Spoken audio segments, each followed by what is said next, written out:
तो फ्रेंड्स, आप सभी का स्वागत है आपके अपने चैनल में आकाश की पाठशाला में। मैं आप सभी को class 12th and IVS board में पास होने के लिए कितने मार्क्स लेके आने, अगर आपने टीएमए प्रैक्टिकल नहीं दिया तो उस कंडीशन में आपको क्या करना है और इजीली कैसे पास हो सकते हो। ठीक है, इस वीडियो में मैंने सब कुछ बताया हुआ है। ठीक है, और किस टाइप से आपकी रिजल्ट बनते हैं, ओरिजिनल मार्कशीट कैसे बनती है, आप सभी को इस वीडियो में मैंने बताया हुआ। आप देख सकते हैं 11 जुलाई 2014 को ये नोटिफिकेशन आया हुआ है, जिसके अंदर सब कुछ बताया हुआ है रिजल्ट के रिगार्डिंग। अगर आप इतने मार्क्स लेके आते हैं तो आप इजीली पास हो जाएंगे और इसी अकॉर्डिंग आपको चलना पड़ेगा। बाकी कुछ मैं प्रूफ भी दिखाऊंगा, आप इजीली देख के समझ सकते हैं। तो आइए अपनी वीडियो स्टार्ट कर लेते हैं विदाउट स्किप। इस वीडियो को पूरा देखना है जिससे आपको सब कुछ समझ आ जाए। आप देख सकते हैं 12th क्लास का सीनियर सेकेंडरी। ठीक है, 12th क्लास, अगर subject without practical including language, अगर आप पेपर देने जाते हैं हिंदी का और इंग्लिश का तो 100 मार्क्स आपको देखने को मिलते हैं। फिर उसके आप सभी को 20% मार्क्स हटा लिए जाते हैं, जो कि टोटल मार्क्स असाइनमेंट के होते हैं हिंदी और इंग्लिश के। फिर उसके बाद physics, chemistry, biology, geography, environmental science और मास कम्युनिकेशन, होम साइंस और एंड अदर प्रैक्टिकल सब्जेक्ट, आप देख सकते हैं 80 मार्क्स आपको देखने को मिलते हैं पेपर में, जो कि उसमें से आप सभी के 20% टोटल मार्क्स असाइनमेंट हटा लिए जाते हैं। फिर उसके मार्क्स मिलते हैं 64। ठीक है, वहीं पेंटिंग और डाटा एंट्री ऑपरेटर और वहीं कंप्यूटर साइंस, ये 30, 40 और 60 मार्क्स का आपका पेपर देखने को मिलता है। फिर उसमें से भी आपके 20% मार्क्स हटा लिए जाते हैं। पेंटिंग में से 6 मार्क्स और डाटा एंट्री ऑपरेटर में से 8 मार्क्स और कंप्यूटर साइंस में से 12 मार्क्स हटा लिए जाते हैं। ठीक है, पेपर आप सभी को इतने में देखने को मिलता है। ठीक है, इसका 20% मार्क्स हटा लिया जाता है। फिर उसके 20% मार्क्स हटाने के बाद आप सभी को ये और ये वाले मार्क्स देखने को मिलते हैं। ठीक है, इसमें से आपको मार्क्स लेके आना होता है। अब जो इम्पोर्टेंट बात बताऊंगा उसको विशेष तौर पे दिमाग में बिठा लें। ठीक है, तो आइए देख लेते हैं। अब यहाँ से इम्पोर्टेंट चीज़ बताऊंगा तो विशेष तौर पे ध्यान से सुन लो और समझ लो। ठीक है, जिस सब्जेक्ट में प्रैक्टिकल नहीं होता, जैसे कि विदाउट प्रैक्टिकल हिंदी और इंग्लिश, ठीक है, इसमें प्रैक्टिकल नहीं होता तो आप सभी को 100 मार्क्स का पेपर देखने को मिलता है और 100 में से आपका 20% मार्क्स हटा लिए जाते हैं, तो 80 में से आप सभी को सेपरेट पास होने के लिए 26 मार्क्स चाहिए। 12th क्लास में ये नियम है एनआईयूएस बोर्ड में, थ्योरी में और प्रैक्टिकल में आपको सेपरेट सेपरेट पास होना पड़ेगा। और थ्योरी में और प्रैक्टिकल में 33% लेके आने पड़ेंगे मार्क्स का। जैसे कि विदाउट प्रैक्टिकल हिंदी और इंग्लिश में 80 में से आप सभी को 33%, आप सभी का 26 मार्क्स बनते हैं। ठीक है, अगर आप 26 मार्क्स लेके आएंगे तो आप पास हो जाएंगे, आप देख सकते हैं। ठीक है, थ्योरी में। फिर उसके बाद आप सभी पास हो जाते हैं सेपरेट विदाउट प्रैक्टिकल वाले सब्जेक्ट में, तब जाके आपके टोटल मार्क्स असाइनमेंट के मार्क्स लगेंगे। अन्यथा टोटल मार्क्स असाइनमेंट नहीं दे रखा तो भी कोई बात नहीं, आप सेपरेट पास हो जाओगे। 26 मार्क्स लाके तो आप पास हो जाओगे, उस सब्जेक्ट में पी लिखा हुआ आ जाएगा। ठीक है, यह है विदाउट प्रैक्टिकल सब्जेक्ट। ठीक है, अब देख लेते हैं विथ प्रैक्टिकल सब्जेक्ट, जैसे जिसमें हमारे प्रैक्टिकल होते हैं physics, chemistry, biology, geography, environmental science, mass communication, home science और and other practical subject relative. तो 80 मार्क्स का पेपर देखने को मिलता है, उसका 20% आप सभी का टोटल मार्क्स असाइनमेंट हटा लिए जाते हैं, 64 मार्क्स बनते हैं। अब 64 में से आप सभी को फिजिक्स, केमिस्ट्री, बायोलॉजी के स्टूडेंटों को 22 नंबर लेके आने हैं। काफ़ी स्टूडेंट हैं बोलते हैं सर 21 मार्क्स लेके आने हैं, पर अगर आप कैलकुलेटर निकाल के देखेंगे 22 21.5 से ऊपर दशमलव जा रहा है तो आप सभी का 1%, 1 मार्क्स बढ़ जाते हैं। ठीक है, ये चीज़ आपको समझना है। अगर आप सभी के 64 में से 21 नंबर भी आते हैं तो आप थ्योरी के अंदर फेल हो जाएंगे, पर टोटल आप सभी को 64 में से 22 मार्क्स लेके आने होते। क्यों?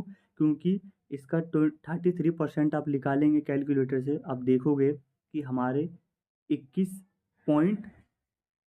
पॉइंट करके 5 से अगर ऊपर जाता है तो आप सभी के 1 नंबर बढ़ जाता है। ठीक है, 4 से नीचे रहेगा तो नंबर माइनस हो जाएंगे।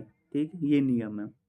तो आपको 22 नंबर लेके आने 64 में से, फिर उसके बाद आप सभी को 20 में से प्रैक्टिकल में से 7 नंबर लेके आने, इसका 33%।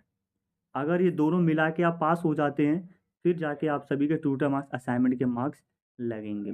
ठीक है, अगर आपने नहीं दे रखा तो आप सभी को थ्योरी में अच्छे मार्क्स और लेके आने पड़ेंगे कि जो कि आपको ट्यूटर मार्क्स, असाइनमेंट के भी कुछ मार्क्स कवर कर सकूं। सपोज करो अगर आप सब फिजिक्स, केमिस्ट्री, बायोलॉजी जिसमें प्रैक्टिकल है, जिसमें से आप सभी के 81 मार्क्स, सपोज करो 80 मार्क्स आ गए आप सभी के, और प्रैक्टिकल में 0 मार्क्स हैं, आप ए बी है, ठीक है, और फिर उसके बाद आप सभी के टीएमए 0 मार्क्स, क्या आप पास होगे या फेल होगे? आप फेल हो जाओगे। क्यों? क्योंकि एनआईएस बोर्ड का नियम है कि आप सभी को थ्योरी में सेपरेट पास होना है और प्रैक्टिकल में सेपरेट पास होना है। ठीक है, अगर आप प्रैक्टिकल नहीं दे पाए हैं तो आप सभी के रिजल्ट पे लास्ट में SYCP लिखा हुआ आएगा कि आप प्रैक्टिकल में फेल हो। ठीक है, थ्योरी में तो आप पास हो जाओगे, थ्योरी का एग्जाम आपको दोबारा नहीं देना है, सिर्फ आपको प्रैक्टिकल अपने स्टडी सेंटर पे दे के उसके मार्क्स आपके लग जाएंगे।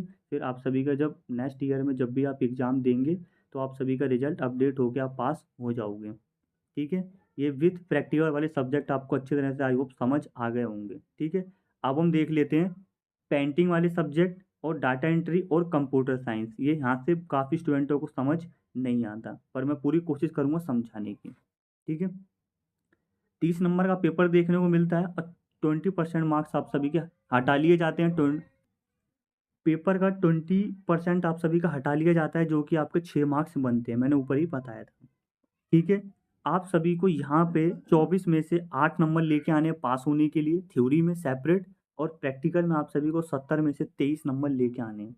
अगर आप 70 प्रैक्टिकल में लेके आ जाते हैं और पेपर में आप सभी के 7 नंबर भी आते हैं तो आप सब फेल हो जाओगे पेंटिंग के अंदर। तब लिखा हुआ आएगा SYCT कि थ्योरी में फेल हुआ। ठीक है, ये चीज़ें आपको विशेष तौर पे समझनी है। अगर आप इतने मार्क्स नहीं ला पाते हो तो ये सभी चीज़ें आपके रिजल्ट में देखने को मिलेगी। अगर आप दोनों में सेपरेट पास हो जाते हैं तब जाके आप सभी के टीएमए के मार्क्स लगेंगे, अन्यथा वो भी आपने नहीं दे रखा टीएमए तो आप सभी को 24 में से अच्छे मार्क्स लेके आने होंगे, या प्रैक्टिकल में आपको अच्छे मार्क्स लेके आने पड़ेंगे कि दोनों को ऐड करके 33% बन जाए, तब पास हो जाओगे। ठीक है, अब data entry operator subject code है 336 के बारे में बात करते हैं। इसका भी 20% हटा लिया जाता है और 32 में से आप सभी को 11 मार्क्स लेके आने हैं पास होने के लिए। यहाँ साफ साफ लिखा हुआ है, इसका लिंक मैं डिस्क्रिप्शन बॉक्स में डाल दूंगा, आप जाके डाउनलोडिंग करके समझ सकते हो, बाकी वीडियो पूरा देखना। ठीक है, 11 मार्क्स आप सभी को लेके आने 32 में से। ठीक है, अब 60 में से प्रैक्टिकल में से आप सभी को 20 नंबर लेके आने। अब सपोज करो आप इसमें भी 60 टू 60 लेके आ जाते हैं तो आप थ्योरी में मार्क्स नहीं ला पाते हो तो फेल हो जाओगे।